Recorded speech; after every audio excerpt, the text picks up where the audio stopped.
Welcome. Welcome to the Non-Participation Unit Non-Response in Service, a practitioner guide to the conceptualization, impact of, and adjustment for unit non-response webinar. My name is Pamela Woitschach, and I'm a postdoctoral researcher at the BC Office of Patient-Centered Measurement and at the UBC Paragon Research Initiative.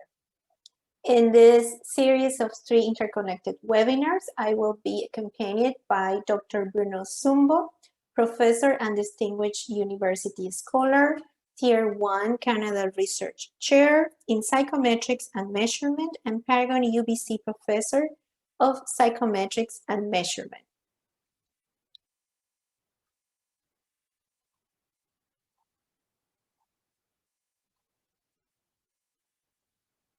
It's always important to acknowledge the one that support us and made our studies and presentations become a reality.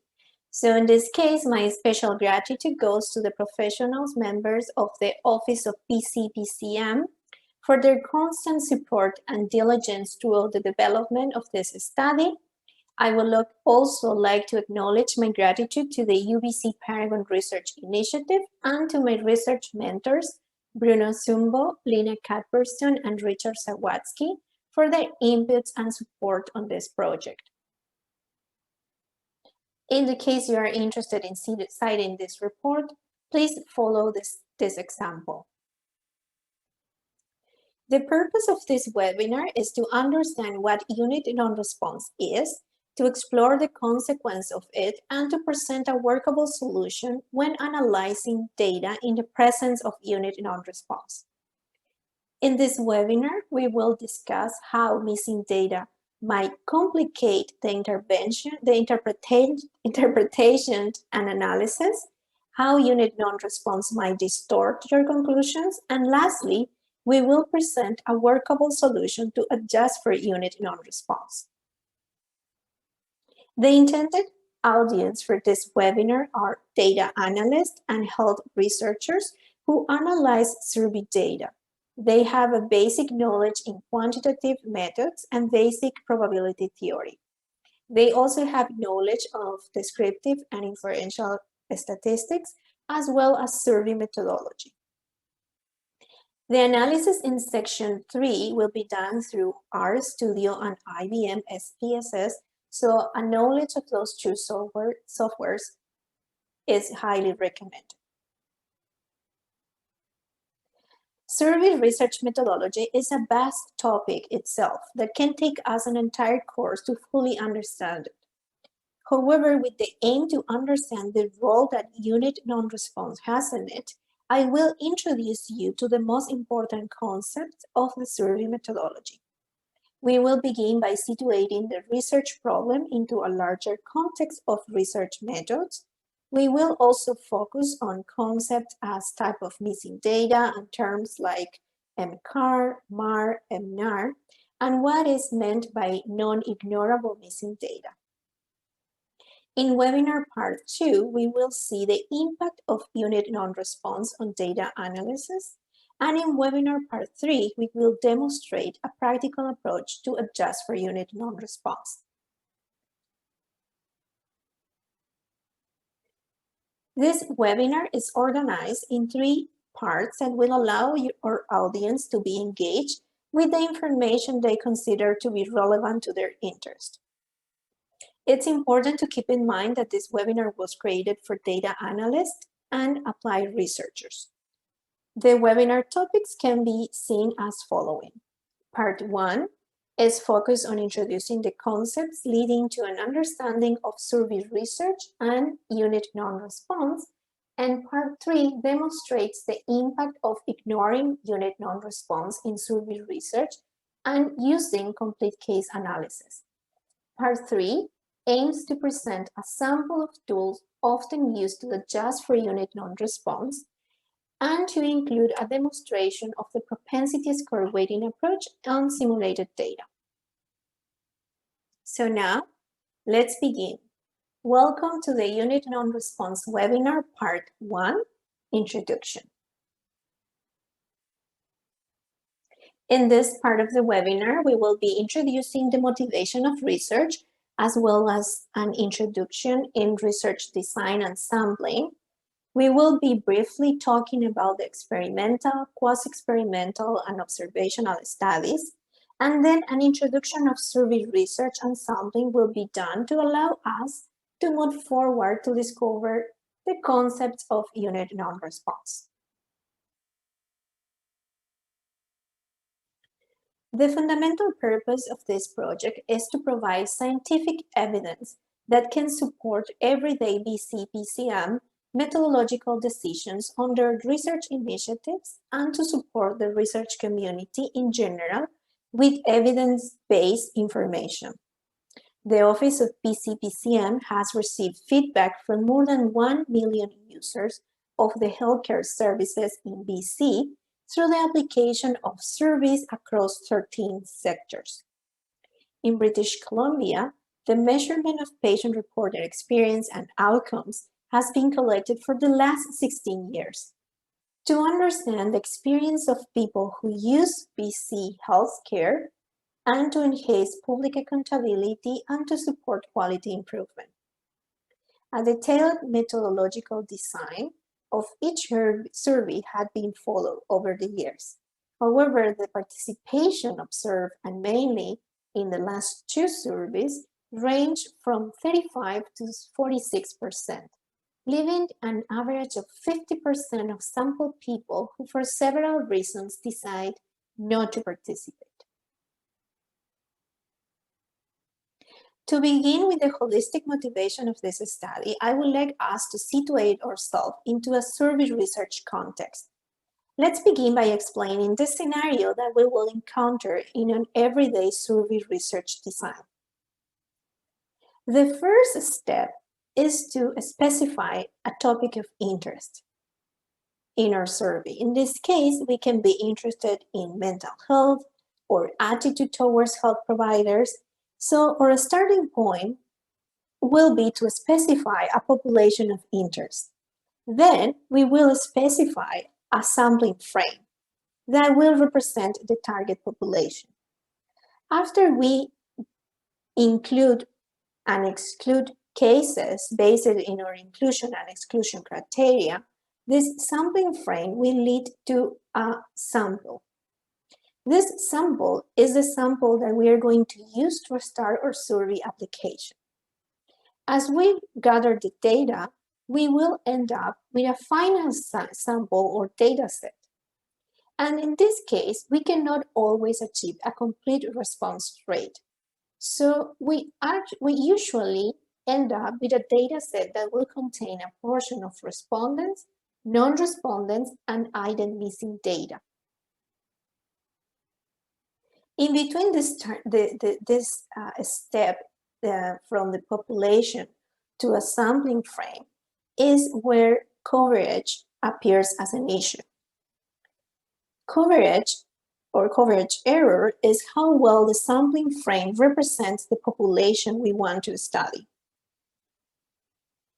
And here, in between the sample and the final data set is where non-response occurs. When participants from the sampling frame who were selected to participate decide no to. Non-response is only one of the possible sources of error in survey. The non-respondents can be confirmed by people who were unable to contact or unwilling to participate, maybe because of accidental loss of data or inability to respond because of a language barrier or hard to reach participants due to sociodemographic situations. Let's now imagine a study conducted at the Faculty of Medicine in where a group of students conduct a survey on life satisfaction on people who attended the summer sessions. In this case, the students don't have a sampling frame to begin with. So in this survey, the portion of non-respondents is not known since we don't have the entire sampling frame information. Now, let's think about another example in the same university. Teachers' evaluations are conducted, and due to the confidentiality statements, we don't actually know who did respond and who didn't. So after these two examples, we can understand that non-response not only occurs from refusal or inability to participate, but also it can be related to the context and the survey design. With the widespread use of data as a tool for program evaluation and decision making, the channels in which surveys are delivered have changed, making data collection more efficient and accessible, but not with noticeable increases in response rates for some groups. Non-response can be classified as from the response mechanism in missing completely at random, missing at random, or missing not at random, resulting also in ignorable and non-ignorable non-response. Non-response bias is a multiplicative function between the response rate and the difference between survey respondents and non-respondents with respect to the variable of interest. The response rate is one of the most frequent indicators used to address the quality of a survey. As data analysts, we aim to infer characteristics of our population, the data we wish to have, from samples responses. However, far too often, we encounter ourselves with a final data set that only contains a group of respondents, which is the data or the data we have or the observed data, and missing data. Most of the softwares are built to work with complete case analysis. So we tend to work only with the observed data. But we don't know how similar our observed data is to the data we don't have. Now that we have a holistic picture of the survey context, let's now focus on the study of non-response that can be divided in three main areas. From a sociologist's perspective, a statistical perspective, or methodological perspective, the line of research of non-response can be classified in documenting how often and why non-response occurs and how to increase response rates, address the presence of non-response, or documenting the impact of unit non-response. In this study, we will be focusing our efforts on documenting the impact of unit non-response in survey research. Although proper questionnaire design and administration can significantly increase response rates, some level of response or of non-response is inevitable. When non-response is impossible to completely avoid, the questions are what the consequences of non-response are and what can be done to minimize the adverse effects of non-response. There are at least two ways in which non-response can lead to bias estimators. First, non-response bias can occur when respondents and non-respondents differ on survey variables. And second, when response rate also differs. And inside the subgroups, when their mean responses also are different. Several studies on non-response in general population have found that sociodemographic characteristics are related to survey participation. As Brick 2013 stated, one of the difficulties preventing a deeper understanding of non-response in surveys is the complexity of the survey process. So, with the aim to understand the phenomenon of unit non-response, we first will build a foundation on survey research. Well, there are some key concepts that I want to remind us. Experiments and quasi-experiments. Experiments are controlled studies that compare groups to observe interventions' effects. In randomized experiments, participants are randomly assigned to each group, while in quasi-experiments, units are not assigned to conditions randomly. As soon as we move out from experiments to correlational or observational studies, the idea of control is being lost. In survey research, randomization allows us to understand the system behind the idea of being part or not of the sample, and how the conclusions from the sample can be applied to the entire population through the statistical inference. In survey research, we use randomization with a different purpose and in a different way. And as we can see there is a quote from Kish, and I really like this quote, and it says, in experiments are strong on control through randomization, but they are weak on representation. Whereas in survey research, our main goal is to enhance representation. So as Kish also stated, surveys are strong on representation, but they are often weak on control. So there is a trade-off between control and representation. However, in survey research, randomization is still used to allow us to work with a small portion that represent the characteristic of the entire population. Now we understand that randomization is not only used in experiments, but this idea is also included in other types of research design to help the inferential process. However, randomization is one of the models used on survey sampling inference, but is not the only one.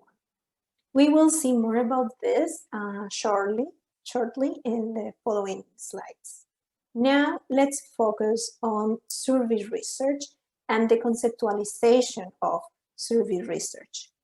I had highlighted some of the key elements that I find in these two concepts. Let's see: type of research, application of a questionnaire, sample, population framework, collects information, organized methodological manner, using well-defined concepts, and summary form.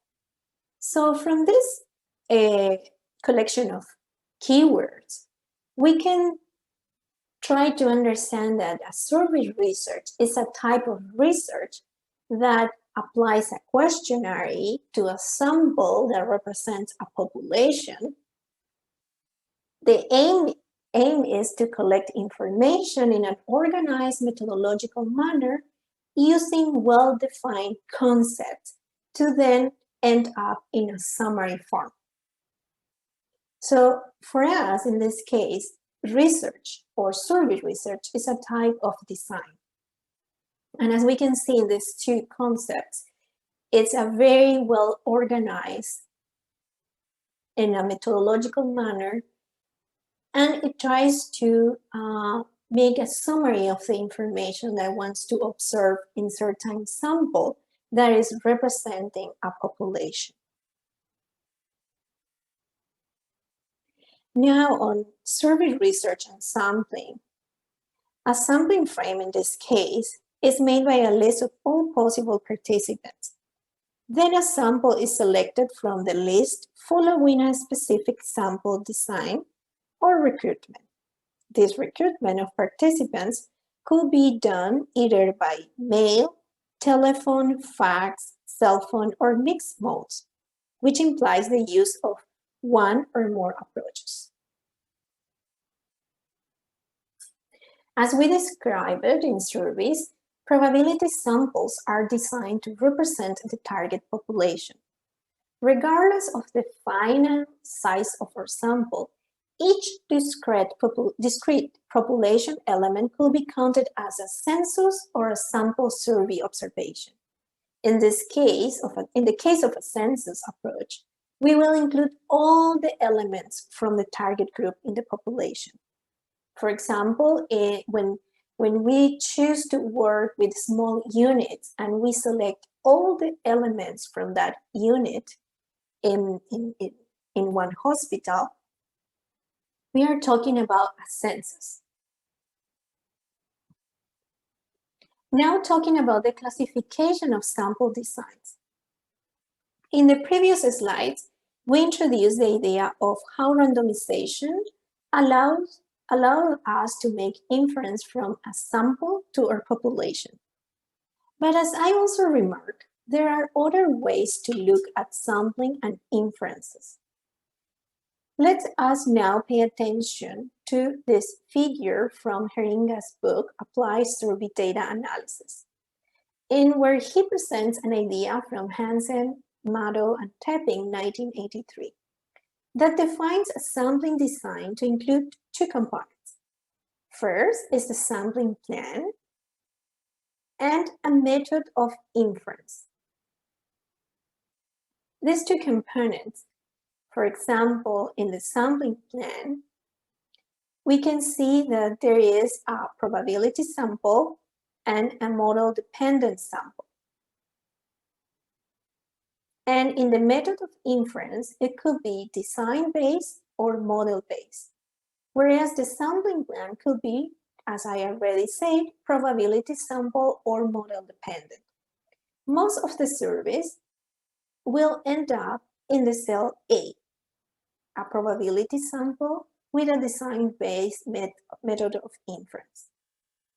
Probability sampling assigns each member of the population a non-zero probability of inclusion in the sample. And this is one of the most common used techniques. Under design-based or randomization-based, the inferences are derived based on a distribution of all possible samples that could have been chosen under the sampling design. Whereas in model-dependent sampling, the variables of interest in our research follow a known probability distribution, and this information is used to optimize the choice of a sample. The model-based inferences are based on a probability distribution for the random variable of interest, and they are not based on the distribution of probability for the sample selection. The natural pairing of sampling plans and methods are the cell A and D, whereas we already say that most of the surveys are going to end up in the cell A. So now that we are talking about sampling design, why do we choose to work with a sample instead of an entire population? Well, it's generally impossible to study an entire population, so we have to rely on choosing a small portion that will contain characteristics of our entire population. Randomization is very often the technique to acquire an unbiased sample. So here in the first box, we will see a simple random sample. In the second one, we will see a systematic sample.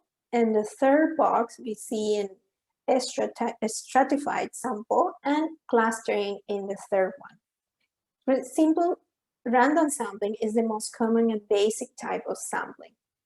In systematic samplings, each sample members from a larger population are selected according to a random starting point, but with a fixed periodical interval, as we can see in this box. When we talk about a stratified sample, we will classify the individuals into stratas, and then we are going to choose them based on a probability of selection for each strata. Non-response and missing data, in this case, are deficiency that occurs during the survey application. So after we choose our sampling design, how we choose the elements that are going to be part of a survey, then once we apply the instrument or we apply the questionnaire to them, we will end up with non-response and missing data, and they are deficiencies. To compensate for these deficiencies, imputation and weighting are often used as a strategy to adjust for non-response.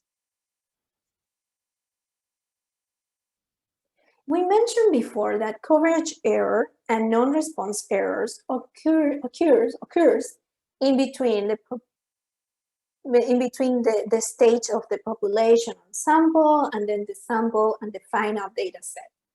However, they are not the only errors that can be seen in a survey context. Now we will focus on the total survey error framework. As Groves and Lightberg 2010 stated, a total survey error is a conceptual framework describing statistical error properties of sample survey statistics. I like this representation of the total survey errors components from the authors. As measurement specialist, I feel totally connected to the idea of validity and measurement error. Very often as a specialist, we work in our specific areas and we tend to ignore the other side of the field. In this representation, we can observe how tightly related are measurement and representation. But for now, let us only focus on representation as coverage error, sampling error, and non-response error. We defined before that coverage error occurs when the target population or sampling frame are off in some ways. The sampling frame in this case is not covering the entire characteristics of the population. In some ways, a sampling error is a deviation in sample values versus the true population value. And in between our sample and our final data set is when non-response errors appears. There are many reasons for non-response errors, as we specified before. It can be for refusal, non-contact, language barriers, hard to reach participants. Non-response is not a new concept. We can see here that from the work of Deming in 1944 to, for example, non-response error as a part of the total survey error theory or framework in 2004. Now, this part of the presentation will be extremely helpful to understand what is going to be presented in our webinar section 2. So let us imagine a survey research example. Defining our population of interest is our first step towards our estimation process. While defining the construct or variable of interest is as important as defining the population, in defining the population, we specify the type of population to study, and we assess how effective or accessible the population is. After we specify our population of interest, a frame that identifies the population characteristics and that frame will help us to select our sample. But when our frame does not contain all the population information, our sample can be biased. In sample selection, sample selection is done through any of the strategies explained before. It could be random sampling, stratified in one stage or in more than one stage. As in large-scale assessments in where clusters are selected in the first stage, and then inside the cluster in a second phase of sampling or a random sampling is done. In estimation, as we work with samples, we cannot calculate the parameters of interest. In this case, the population mean. Instead, we take a sample from the population and we calculate the mean of that sample. Of course, the sample mean will not be equal to the population mean, but if the sample is a simple random sample, the sample mean is an unbiased estimate of the population mean. What this means is that the sample mean is not different or systematically different, smaller or larger than the population mean. For that, confidence intervals and standard errors are included when we report the results, because the sample mean is not equal to the population mean, and we have to show some information about the uncertainty of the results. So when we talk about measures of data quality, after we gather the data, the next step is to assess the quality of the collected data. In that case, response rate, as we stated before, is one of the most frequently used indicators. In linear statistics, non-response bias is a multiplicative function between non-response rate and the difference between respondents and non-respondents related to a survey variable that is important for a survey. We know that the specification of respondents and non-respondents is not a static characteristic, as this can vary from one survey to another due to its length or the topic of the survey. In this case, depending on the survey's topic, the length, the way the questions are made, and the interviewer's behavior, every unit has a specific non-zero response propensity, and this propensity cannot be observed directly, but instead only estimated. So as we specified before, that there is a propensity of response that needs to be estimated, the unit's behavior and its propensity to respond or not can be related to the way questions are made or what the questionnaire topic is. On this, we are talking about two different areas of knowledge. In one side, we are talking about survey research, and on the other side, we are talking about the measure and psychometrics. There is a separation between measure and survey research and psychometrics. But continuing with this idea of an unit ability or motivation to respond or no, survey researchers have arrived at an understanding that there is an underlying cognitive process and that the theory of survey error could link the error notion to psychometrics and econometrics ideas. However, both areas are often speaking at their own audience and not being fully interconnected. Well, considering all that, it's important to understand that a questionnaire is made by a series of questions that then will end up on a score that probably will represent a construct, and that construct can be mental health or any other one. So now we state that a person is exposed to a series of questions and that these questions will end up on an overall score or a measure. But what do we do with those measures? Well, we will probably use them as a way to monitoring the units, maybe at only one point in time or over time. Then we will calculate the psychometric values of that measure. We can also compare and classify relevant subgroups as to depressed or not depressed. We can also describe and correlate variables among groups, or we can build and apply statistical models as participation models, behavioral or attitudinal models. I have found this quote from Zumbo very interesting in a way that it says, statistical models aims to draw inferences from calibration samples to the respective populations from which these were drawn. So, what do we do when our samples are incomplete?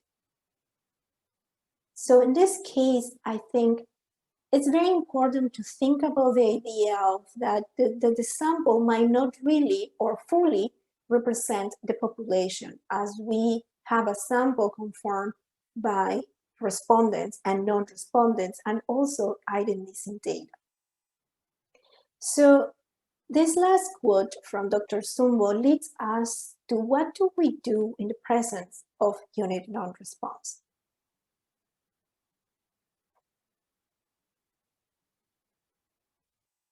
Now that we are on the same page about some basic concepts of survey research, such as total survey error and sampling, let's dive in the concepts of missing data.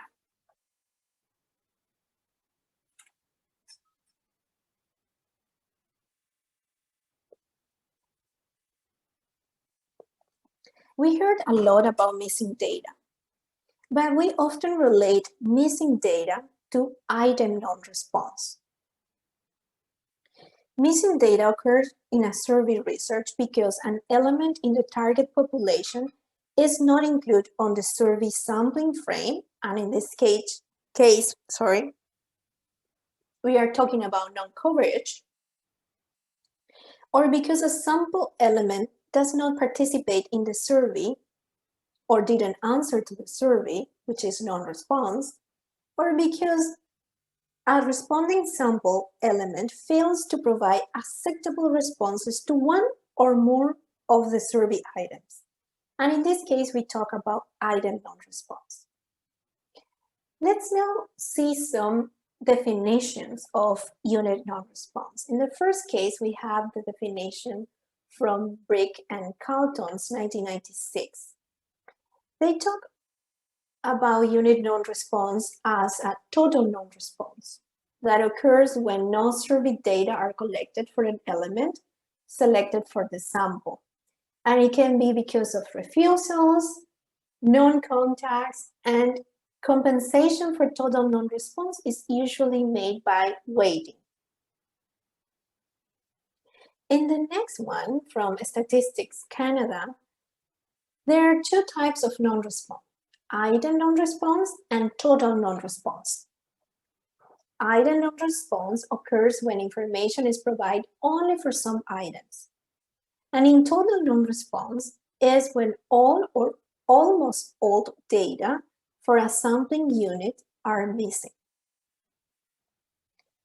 In this one, we cannot really see a clear definition of unit non-response, but instead a general idea of what non-response is and how that can affect our survey results.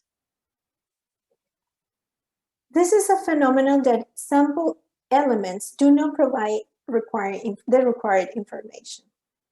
Non-response might seriously affect the quality of the outcomes of a survey. Estimates of population characteristics will be biased if, due to non-response, some groups in the population are over or underrepresented.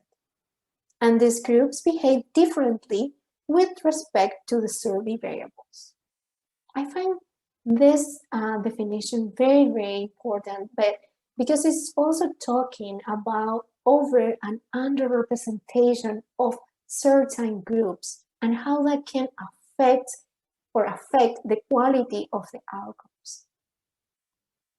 In this case, Carlson defines as non-participation is a common phenomenon which, when difference between participants and non-participants are considerable, it might reduce the external validity of the survey and increase the risk of drawing false conclusions about the health status of the population.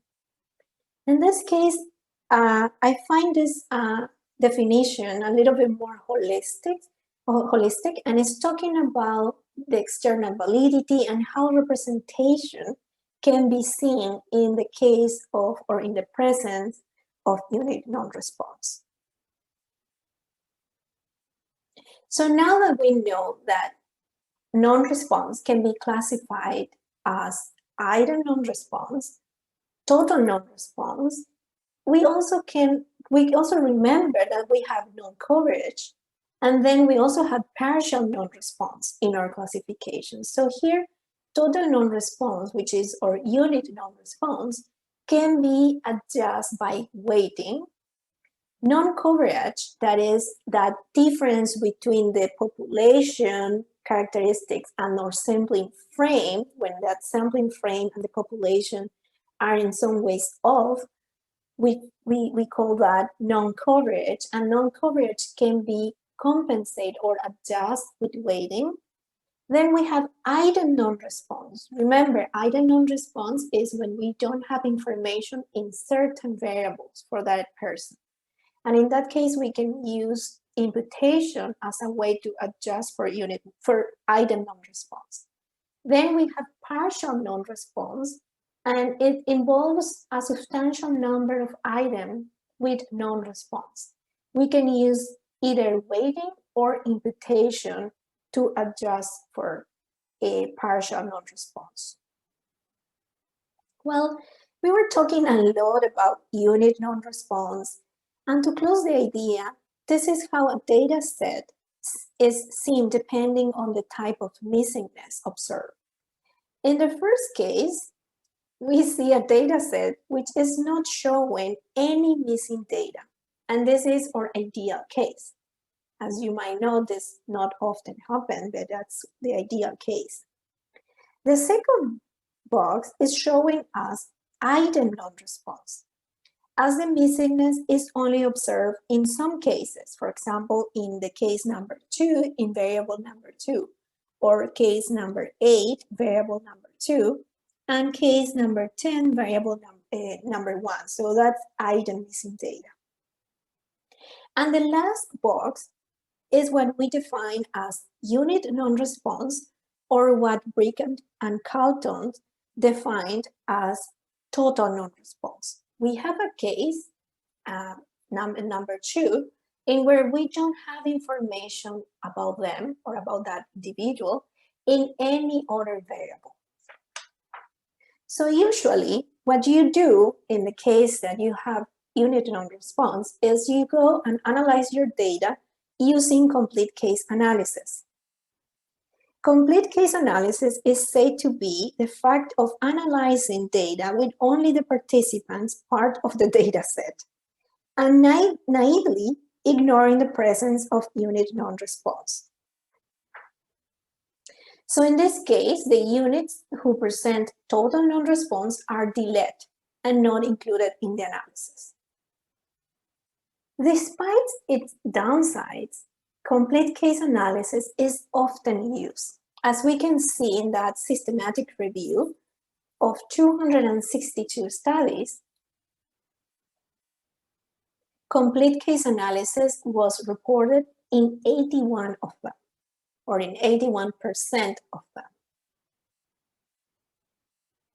Well, we know that we have unit non-response in our data sets, and that's something we can't really avoid. So in this case, why people might respond or not to our survey? Brick and Montaquilla, 2009, have classified the reasons for non-response in 2 broad categories: accessibility and amenability. I'm sorry. So accessibility refers to the ability to make contact with the sample unit. For example, when we try to reach to a house and probably the family members are at work or outside home, so we can't reach to them. Then also we have amenability that refers to the unit's willingness to cooperate with the survey.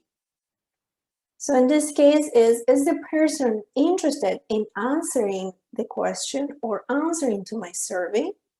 And then is a third but less common one, and is non-response due to administrative issues.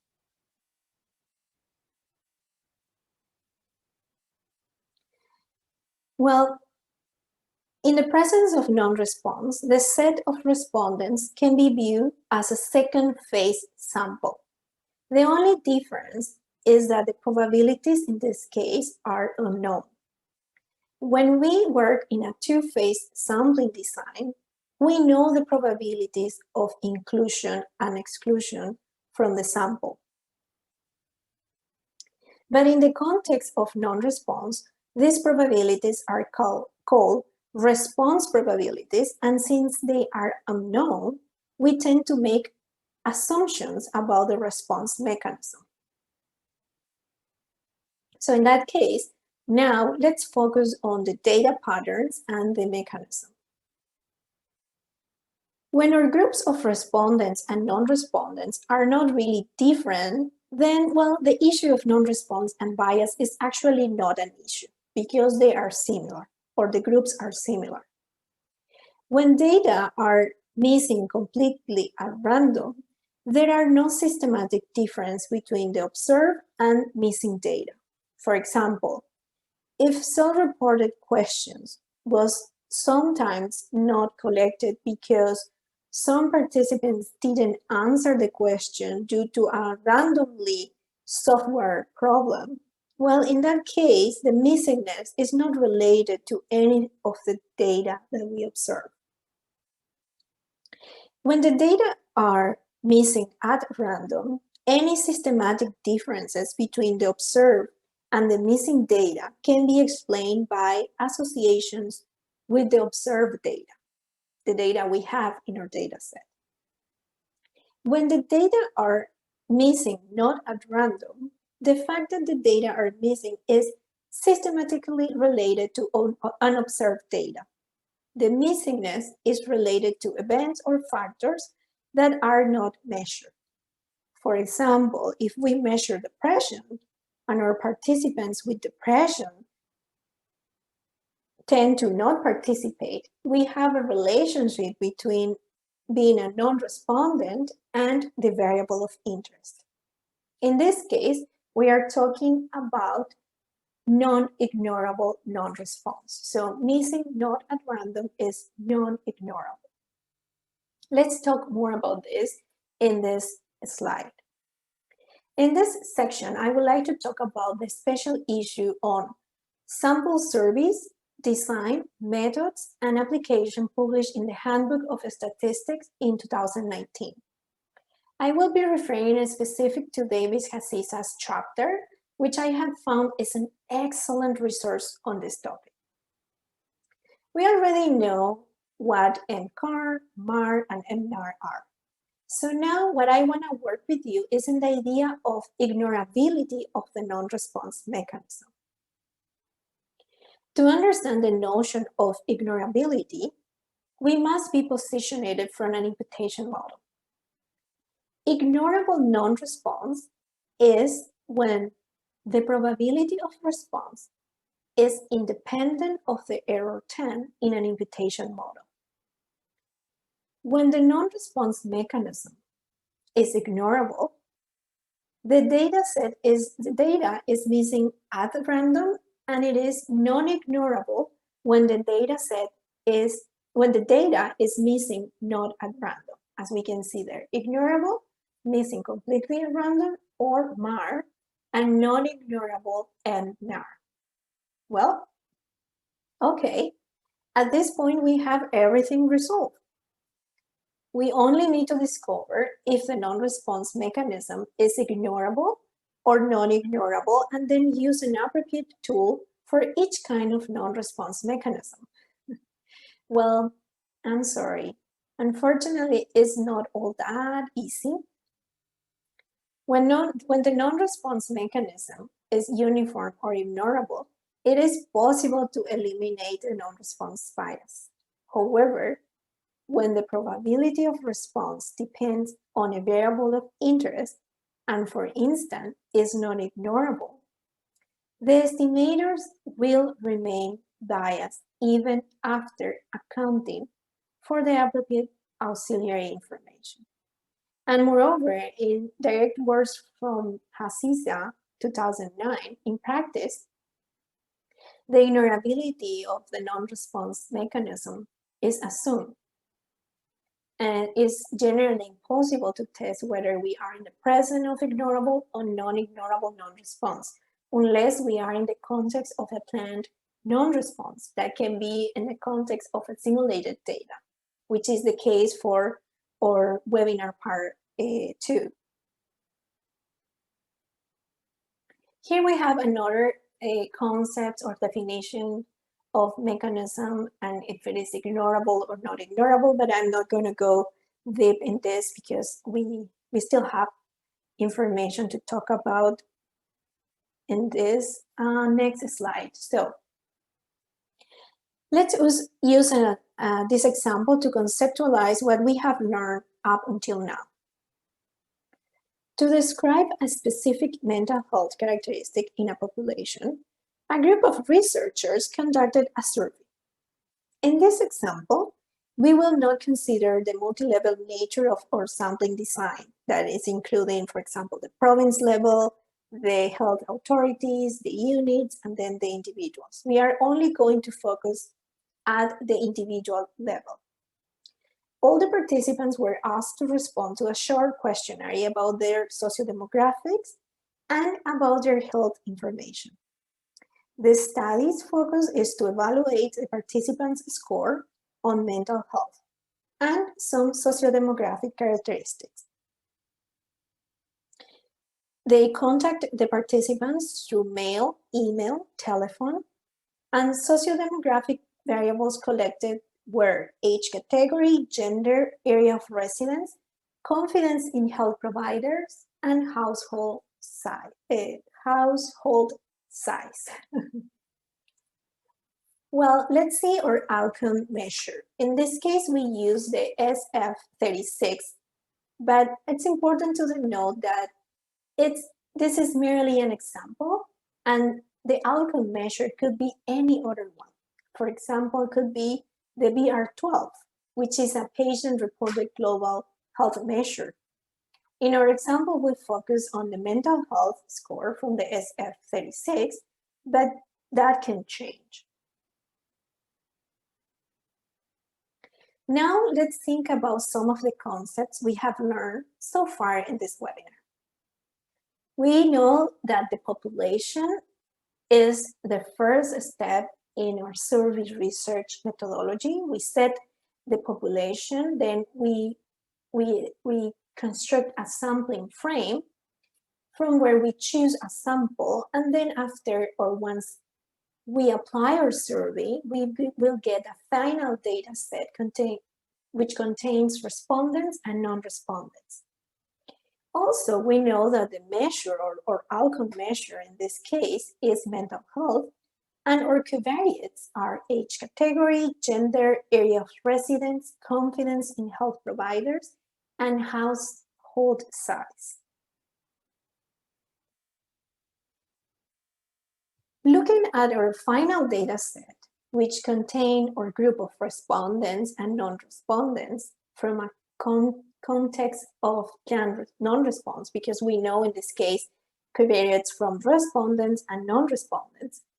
Well, remember, we not often know the non-respondents' characteristics, but for this example, we will assume those characteristics are known. Let's begin with the non-response mechanism. Missing data is said to be MCAR if the non-response mechanism is uniform and constant to all of the units in the population. So in this case, just think about that during the application of our survey, for some technological mistake, we didn't send emails to a group of our population or to some individuals or some participants of our sample. In that case, the missingness can be MCAR. If the probability of being missing is the same only within groups defined by unobserved data, then the data are missing at random. In our case, MAR will be if our non-respondents group missingness is connected to age category, for example. Missing not at random is when the non-response mechanism is related to a variable that is not observed in our data set. So now let's move to the next slide. So we are in this hypothetical example, we just wanted to conceptualize some survey concepts, survey keywords that we were talking from before. As remember, population, sampling frame, sample, final data set, outcome measure, covariates, type of missingness, and now we can just move to the next slide. And actually, sorry, remember also that some covariates normally when we apply a survey, we are not going to have access to the information of the non-respondents, such as age category, gender, area of residence. So we tend to, in that case, work with another data set. In this case, for example, we have data set A containing non-response, as we can see here. But then we try to link this data set with another data set from the government or from another hospital or from another organization to link and have some covariates such as gender, age, area of residence, language spoken at home, and we link the data through a unique identifier. So in most of the cases, what we do to understand the individuals who did not respond to our survey is to use information we know about them from another survey or government data set through or using unique identifiers through linkage. So some questions should be taken into account in the presence of unit non-response. First, it's important to take a look at the problem. Why are they not responding? Is it because of the topic of the survey, time demands? Is it because behavioral or sociodemographic factors? Is it because, or missingness, is this or non-response ignorable or not ignorable? Are there meaningful differences between the groups? There are some questions that we should ask before we proceed with the analysis. So after we think about these questions, we understand that there are response models.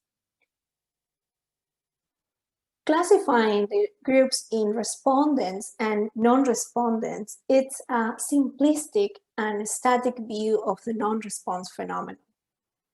There is a mechanism behind a non-response, a probability of a sample unit to respond to a survey. And this probability is a latent variable. It's not observable, it's not directly observable and needs to be estimated.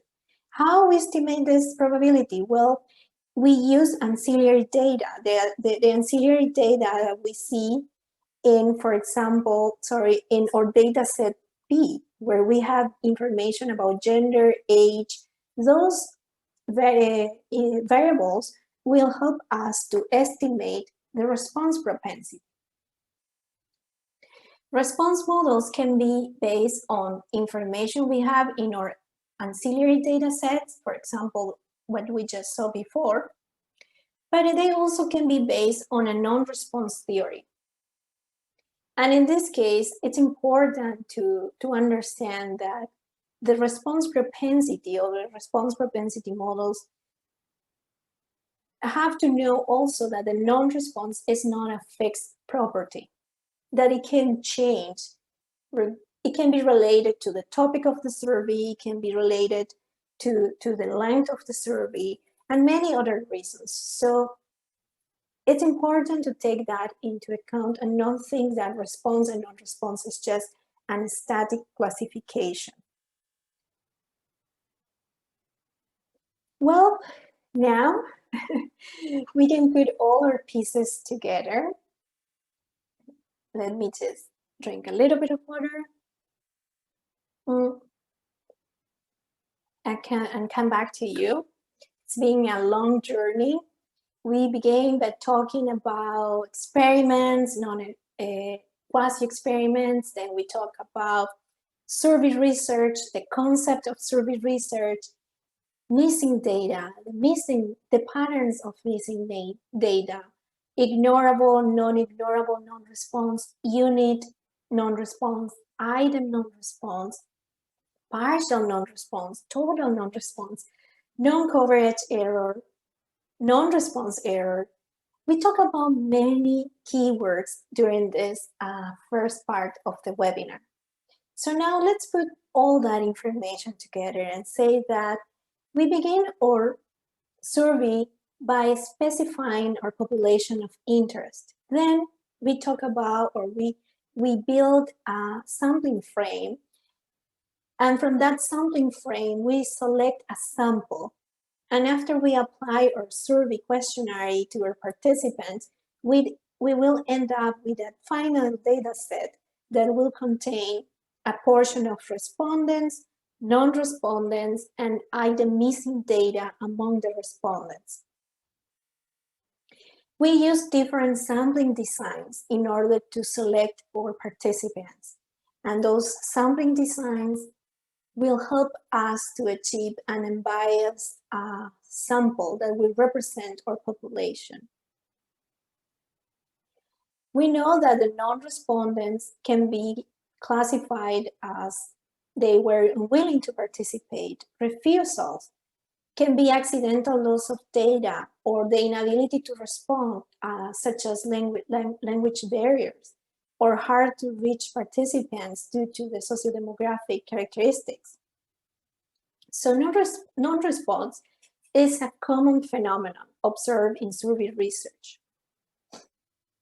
Non-response can also affect the external validity and can be, that external validity can be reduced, and the risk of drawing false conclusions about the population characteristics can increase due to the unit non-response. When the non-response is based in a non-response pattern that is MNR, missing, not at random, we are talking about the non-response and non-ignorable non-response. We know that there are many variables that can influence, or we also know that there is an underlying cognitive process that goes during the moment the person decides to answer or not to a questionnaire. So there is a propensity of a sample unit responding to a survey. This propensity is not directly observable, and we have to estimate it. And we estimate this propensity through the use of ancillary data, and we base this estimation also informed by response models. The response models can be based on ancillary information, or they can also be based on non-response theory. It's evident that non-response is often studied. But when we are talking about observational studies, we not often have information about the non-respondents group. So we don't have control about them. And it becomes difficult to actually get to a complete analysis of the non-respondents process if we don't have information of them. But if we can link information from another data set through unique identifiers that will classify non-respondents in between each data set, we can actually know more about them. And in order to address for non-response, we can do it in two ways. We can do it upfront when we are designing our survey, or we can do it at the end by adjusting for non-response, for example, through multiple imputation or weighting. Well, let's now transition to the part 2 of the webinar. In this, we are going to demonstrate the impact of ignoring unit non-response in survey research and using complete case analysis. Just repeating a little bit what we already explained before, we think that researchers tend to ignore this, and they tend to think that a small amount of missing data will only slightly distort the usual estimates. This can be because limited availability of easy-to-use techniques. And what we try to do is to To show this, so the researchers will insist on having statistical methods at their disposal to address for unit non-response. The non-response study was always focusing on proposing methods, but not really often in showing the impact of non-response. So in that case, the purpose of this webinar is to demonstrate the impact of non-response and to shed some light on apparent contradictory conclusions in the literature. So the set of the 3 interconnected webinars will continue as following. Part 2 will demonstrate the impact of ignorant unit non-response, and Part 3 will describe a framework for approaching the analysis and also demonstrate a workable solution to adjust for unit non-response, in this case, a propensity score weighting. Thank you so much.